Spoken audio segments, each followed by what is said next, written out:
네, 매크로인사이트 시간입니다. 오늘은요 변정규 미주은행 전무와 함께합니다. 전무님 안녕하세요. 반갑습니다. 안녕하세요. 네, 오늘은 당연히 환율 이야기를 먼저 해봐야겠죠. 원달러 환율이 1,400원을 돌파를 했습니다. 원화 가치가 4개월 만에 최저 수준으로 떨어진 건데 1,400원 심리적 지지선이라고 우리가 표현도 많이 하잖아요. 달러의 변동성 어떻게 보십니까? 굉장히 요새 네. 불안정한 그런 그렇죠. 상황을 연출하고 있죠. 달러 인덱스가 97선으로 사실 달러 약세거든요. 왜냐하면은 유로화가 많이 강세를 띠면서 달러 인덱스가 100 미만으로 내려온 지가 꽤 됐었고 지금 97선에서 횡보를 하고 있고 비록 어제는 조금 오르긴 했지만 약간의 달러 상승세에 따라 이렇게 원화 약세가 급격하게 진행되는 굉장히 어떻게 보면 불안한 심리가 많이 작용하고 있다고 봐요. 네. 예, 그리고 이례적으로 지금 미국이 기준금리를 내렸지 않습니까? 네. 이번에 9월 FOMC에서 내렸는데도 불구하고 오히려 환율은 상승하는 이런 상황은 지금 정치적인 변수, 관세적인 변수 이런 것들이 많이 시장에 우려가 내포돼 있기 네. 때문입니다.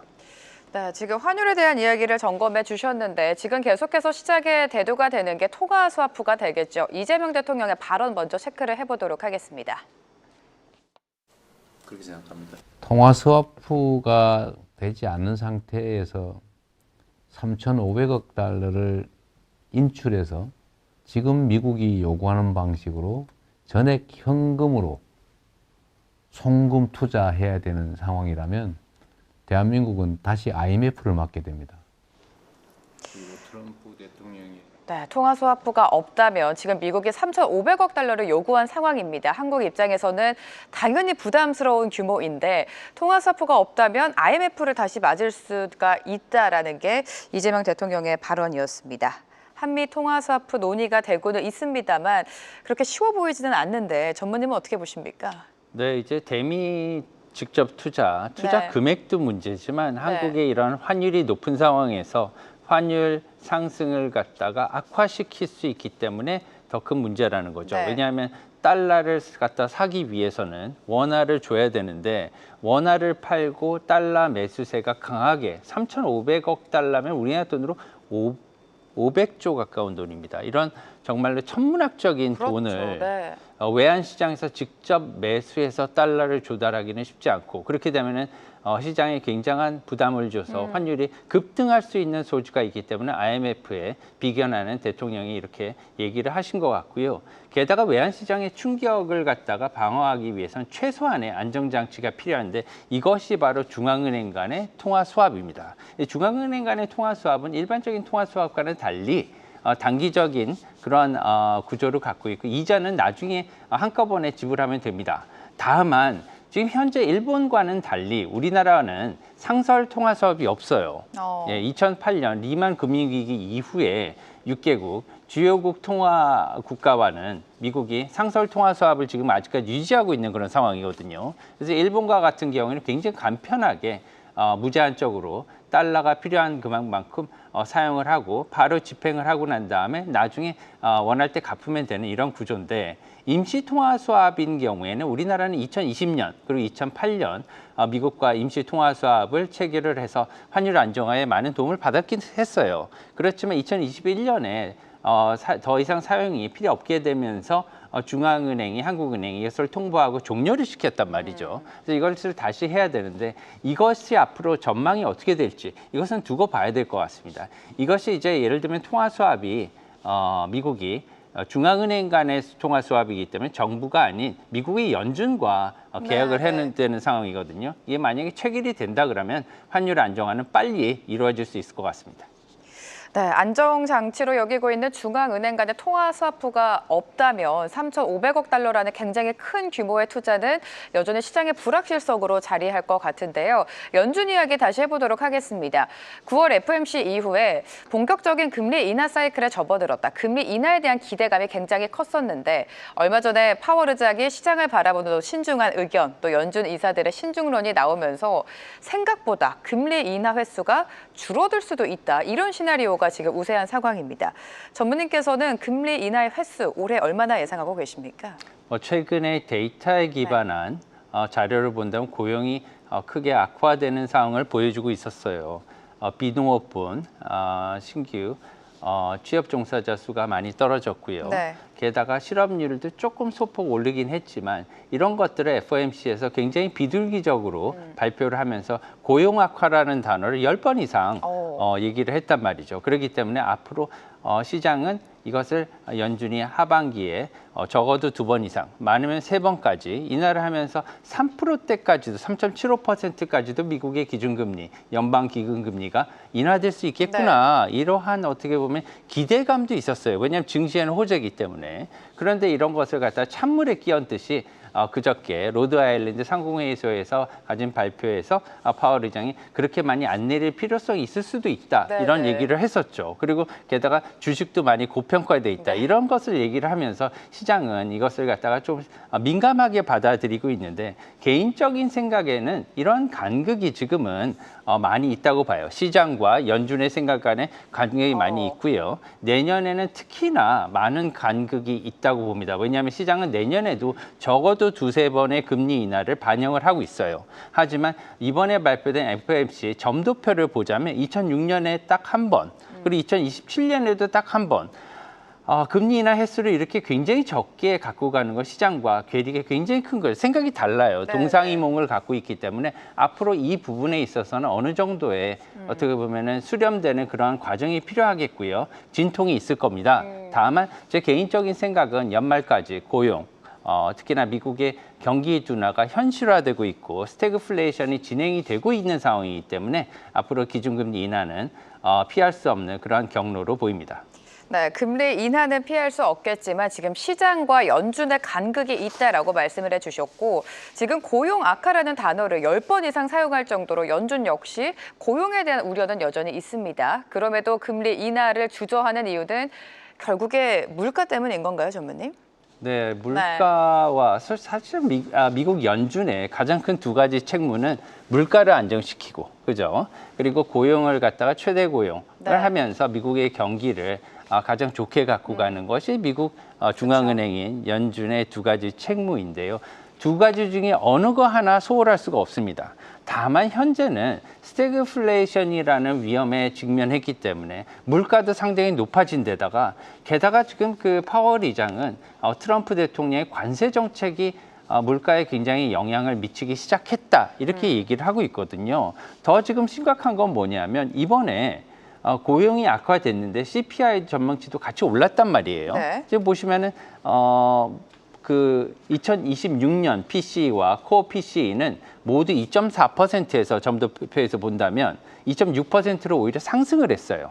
게다가 고용노동부가 발표한 올해 8월 CPI는 더욱 심각한 상황입니다. 지금 0.4% 지난달보다 상승해서 1년 내 올해 최고치를 기록한 그런 상황이에요. 따라서 트럼프 대통령의 관세로 인한 이런 물가 상승이 앞으로 반영되기 시작했다. 이렇게 인식을 한다면 앞으로가 더 문제가 아니냐 이런 생각도 해볼 수가 있겠습니다. 자, 파월이 항상 우려하는 게 여름 물가 아니겠습니까? 관세 영향이 본격화되려면 하반기도 하반기지만 내년에 좀 누적될 수 있다는 우려가 있는데 내년도까지 한번 전망을 해볼까요? 네, 내년에도 관세의 영향은 계속해서 시장에 영향을 줄 것 같고요. 기준금리는 이러한 물가와 고용에 직접적으로 영향을 받을 것 같아요. 특히나 고용과 같은 경우에는 계속해서 안 좋아지는 이런 모습을 보이고 있는데 지금 이번에 로드아일랜드 상공회에서 파월 의장이 약간의 매파적인 발언을 하긴 했지만 우리가 이런 발언들에 일희일비할 필요는 없다고 봅니다. 지속적으로 어떠한 FOMC 이번 9월 FOMC에서 발표한 그런 기조를 토대로 앞으로 가게 되고요. 또한 스티브 마이런 위원이 새로 합류하지 않았습니까? 그렇기 때문에 내년 5월 파월 의장의 임기 만료까지는 기준금리 인하 속도가 어느 정도 제어될 수 있겠지만 그 이유는 어떻게 될지 알 수가 없습니다. 따라서 기준금리 인하는 계속 열어둬야 된다고 보고요. 그렇게 되면 내년 초반까지 한국, 특히나 미국의 증시도 또한 호황을 보일 것으로 전망을 하고 있습니다. 네, 쉽지는 않겠지만 그래도 시장이 파월 의장의 발언에 너무나 일희일비하지는 말자라고 언급을 해주셨고요. 미국 국채 금리도 보도록 하겠습니다. 특히 중장기 채권 금리는 그래도 크게 하락하지 않았는데 이 부분은 우리가 어떻게 해석을 하면 좋을까요, 전무님? 네, 이제 단기 금리하고 장기 금리가 좀 구별돼서 변화하는 그러한 모습을 보이고 있어요. 이것은 뭐냐면 앞으로 인플레이션에 대한 기대, 그리고 또한 미국의 부채 문제에 대한 우려 두 가지로 귀결될 수가 있습니다. 기준금리를 빠르게 인하하게 된다면 단기 국채 금리는 빠르게 내려오게 되겠죠. 따라서 2년, 3년 국채 금리는 미국 국채 금리는 빠르게 내려온 반면에 10년 이상, 특히나 30년물 국채 금리는 거의 많이 내려오지 않았습니다. 이런 건 뭐냐면 앞으로 인플레이션이 가중이 되면 국채 금리가 더 많은 요구 수익률을 필요로 하기 때문에 빨리 내려오지 않는 것으로 볼 수 있고요. 특히나 지금 미국의 국채를 매수해 주던 중국, 또한 일본의 매수세도 많이 약해졌기 때문에 이러한 것을 우려를 한다면 시장에서는 앞으로 초장기채 30년물 같은 경우에는 금리를 많이 떨어지지 않는 것에 많이 베팅을 하고 있는 그런 실정이죠. 네, 미국 국채 금리를 많이 매수했던 일본과 같은 매수 주체가 좀 약해지고 있다라고 언급을 해주셨고요. 지금 미 국채와 관련해서 미국의 재정 적자 우려도 당연히 빼놓을 수가 없습니다. 지금 보니까 임시예산안 처리가 상원에서 또 부결이 됐죠. 미국 재정 적자와 관련해서는 우리가 어떻게 예상하면 좋을까요? 굉장히 지금 머리 아픈 상황이 연출이 되고 네. 있어요. 매년 반복되는 일이기 때문에 항상 일어나죠. 예, 네. 일어나는데 이번에도 예외는 아닙니다. 다만 이런 것들이 매년 지속되게 되면 미국의 신용도에 가장 큰 타격을 줘요. 제가 개인적으로 가장 우려하는 모습은 뭐냐면 지금 이런 부채 문제가 계속되고 게다가 지금 올해도 누적 적자가 많이 쌓이고 있는 상황입니다. 예산을 초과해서 집행을 했고요. 이것 때문에 지금 임시 예산안 처리가 필요한 상황이잖아요. 그런데 이것을 올렸더니 부결된 상황. 네. 그래서 셧다운 우려가 표면적으로 계속 나타나고 있고 이런 것들이 3, 4년 동안 계속해서 일어나고 있는 상황이기 때문에 작년에는 무디스가 미국의 최고 등급을 한 단계 인하했습니다. 그런데 2011년에 미국의 신용평가사인 S&P 스탠다드 푸어스가 미국의 신용 등급을 트리플 A에서 한 단계 강등을 시켰었어요. 2011년에. 근데 이것들이 계속이 된다면 내년에 스탠다드 푸어스가 미국의 신용 등급을 추가로 한 단계 인하할 수 있는 가능성도 염두에는 둬야 된다. 네. 이게 꼬리 위험이긴 하지만 항상 이런 위험이 도사리고 있고요. 앞으로 이런 임시 예산안 처리에 대해서 여러 가지 노이즈가 불가피하다면 앞으로 신용 리스크 프리미엄이 상승하는 결과가 있기 때문에 미국의 국채 금리, 특히나 장기 국채 금리의 하락은 좀 어렵지 않을까 이렇게 보고 있습니다. 네, 앞서서 연준의 가장 큰 책무가 물가 안정과 최대 고용이라고 말씀을 해주셨습니다. 고용 이야기 조금 더 짚어드리자면 지금 관세로 부담을 느낀 기업들이 인건비를 축소하거나 아니면 이제 구인을 하지 않는다 이런 입장이 많이 나오고 있습니다. 여기에 더불어서 AI가 계속해서 성장하면서 AI 역시 고용을 좀 둔화시키는 요인이 아닌가라는 생각이 들거든요. 사실은 네. 이런 문제는 굉장히 어려운 질문입니다. AI가 현실적으로 인간의 그러한 일자리를 직접적으로 뺏어가고 있느냐 현실 시점에서 이거에 대해서는 FOMC에서도 기자단에서 질문이 나왔어요. 이번에 거기에 대해서 파월 의장은 직접적인 답변보다는 네. 현재 상황과 자기의 의견을 피력했는데요. 네. 그건 뭐냐면 앞으로는 그렇게 될 수 있을지 모르겠지만 네. 지금 현재 상태에서는 직접적인 영향은 크지는 않다. 다만 양면적인 그런 영향이 있을 것이다. 네네. 왜냐하면 AI를 개발하는 데 드는 인력이 필요하지 않습니까? 그렇기 때문에 일자리가 늘어나는 경우도 있겠지만 앞으로 당연히 일자리를 뺏어가는 그런 영향도 있을 거예요. 그렇게 본다면 지금 현재 상태에서 어느 정도의 영향이 있을지 모르겠지만 앞으로 분명히 로봇과 AI는 인간의 이런 일자리를 줄어들게 만드는 그런 역할을 분명히 할 거예요. 네, AI가 계속해서 발전하면 발전할수록 우리가 흔히 말하는 사람들의 일자리를 좀 뺏어갈 수 있겠죠. 이 부분도 좀 체크를 해봐야 되는 변수인 것 같고요. 자, 이렇게 관세에 따라서 미국 기업들의 마진이 좀 훼손이 되고 있다. 이익 성장이 둔화되고 있다. 이런 평가들이 많습니다. 그럼에도 불구하고 S&P 기업의 이익은 지금 늘어나고 있다고 하는데 관세와 감세 사이에서 미국 기업들의 실적은 우리가 어떻게 내다볼까요? 글쎄요, 이것이 이제 미국 마가 정책의 핵심이었죠. 왜냐하면은 네. 미국의 기업들의 법인세 부담을 많이 완화시켜주겠다. 왜냐하면 관세를 갖다가 더 많이 받게 되고요. 그래서 기업의 법인세율을 인하해주게 되면 기업들이 훨씬 잘 성장을 하게 되고 성장을 하면은 이 규모의 이익 때문에 돈을 더 많이 벌게 돼서 미국 정부에 내는 그런 세금은 크게 줄어들지 않고 오히려 더 나아질 수 있다. 이런 논리가 사실 트럼프 행정부의 마가 정책의 기초인데요. 현재까지는 S&P 500 소속 기업들의 재정 상태, 올해 영업은 크게 나쁘지 않습니다. 오히려 좀 소폭 좋아지는 그러한 상태를 보여주고 있는데요. 아직까지는 관세의 영향이 본격적으로 나타나는 시기는 아닙니다. 이제 파월 의장도 얘기했듯이 지금부터 시작해서 소폭 조금씩 정체되고 있지만 느리지만 조금씩 나타나는 이 관세에 대한 영향을 지켜볼 필요가 있다. 왜냐하면 처음이잖아요. 아무도 모르는 상황이기 때문에 지금 지켜봐야 될 것 같고요. 네. 다만 시간을 두고 봐야 되겠지만 미국 기업들은 앞으로에 대해서 영향을 반드시 받게 될 것으로 이렇게 보고 있습니다. 미국 기업들은 당연히 영향을 받을 수밖에 없다. 지금 미국 기업 하면 빅테크 기업이 가장 먼저 떠오르죠. 빅테크 역시 AI 투자에 적극적으로 나서고 있는데 도이치뱅크에 이런 발언이 있었습니다. AI 투자가 없었더라면 미국 경제는 침체가 왔을 것이다. 그렇기 때문에 미국 기업들, 빅테크를 비롯해서 미국 기업들이 계속해서 AI 지출을 늘리지 않으면 미국은 불황에 빠질 거다. 이거는 어떻게 해석을 하셨습니까? 네, 최근에 네. 여러 가지 경제 세미나라든가 아니면은 모임이라든가 이러한 기업 집단들의 회의에서 가장 큰 화두는 단연 AI예요. AI죠. AI 없이는 내년에 비즈니스를 상상도 할 수 없는 이런 상황이거든요. 심지어 제조업도 예외는 아닙니다. 네. 금융업도 예외는 아니고요. 그렇기 때문에 AI와 같은 경우에는 여러 가지 지금 부가가치를 창출하고 있는 것은 사실이에요.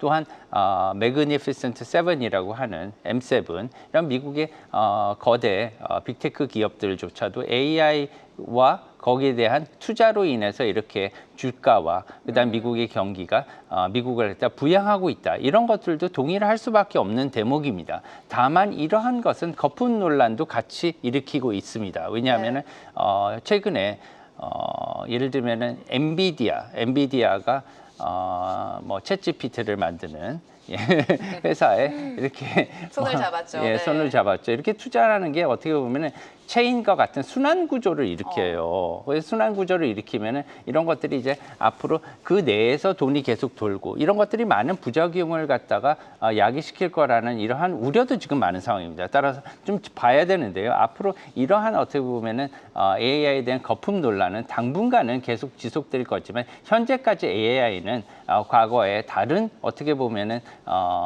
이슈들보다는 계속해서 빠른 성장세를 보일 것이다 하는 것은 네. 개인적인 생각입니다.